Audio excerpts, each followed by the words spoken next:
অবিস্মরণীয় এক অর্জন করলেন হামজা চৌধুরী। ক্লাবের বাঘা বাঘা ফুটবলারদের পেছনে ফেলে জিতলেন এক বিশেষ অ্যাওয়ার্ড, যা তাকে বানিয়ে দিল লেস্টার সিটির সেরা ফুটবলার। কি সেই বিশেষ অ্যাওয়ার্ড জিতলেন হামজা, যা তাকে লেস্টারের সেরা ফুটবলার হিসেবে পরিণত করলো, তা নিয়ে বিস্তারিত থাকছে রিপোর্ট।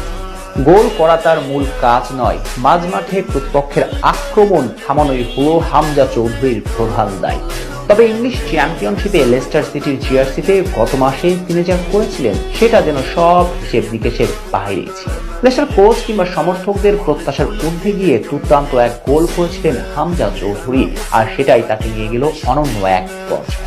চলমান মৌসুমের শুরু থেকেই দুদণ্ড প্রতাপের সঙ্গে ফক্সের জার্সি গায়ে মাঠ মাতাচ্ছেন।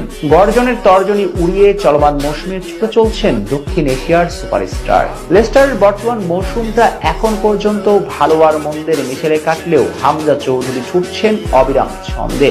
চলমান মৌসুমে এক ম্যাচেও তিনি ব্যক্তিগত পারফরম্যান্সের দিক থেকে নিষ্প্রভ ছিলেন না। প্রতি ম্যাচে রাইট ব্যাকে শুরু করে প্রতিপক্ষের ফরওয়ার্ডদের পকেটে তুলে রেখেছিলেন, সঙ্গে উপরে উঠে আক্রমণের ধার বাড়িয়েছেন, গোলের সম্ভাবনাও তৈরি করেছেন। আর হার্টসফিল্ডের বিপক্ষে পেয়েছিলেন গোলের দেখা। লেস্টারের জার্সিতে সেদিন মাঠ নেমে মাঝমাঠের উপরে উঠে এসে ম্যাচের 54তম মিনিটে দুর্দান্ত এক শুট নেন চৌধুরী। সেখান থেকে বল সরাসরি জড়ায় জালে, দর্শকরা স্তম্ভিত হয়ে যায়, বাতাসও যেন ভারী হয়ে উঠেছিল খুশির আমেজে। চৌধুরী সাহেবের এমন গোল দেখে পাখিরাও ডানা মেলেছে হয়তো।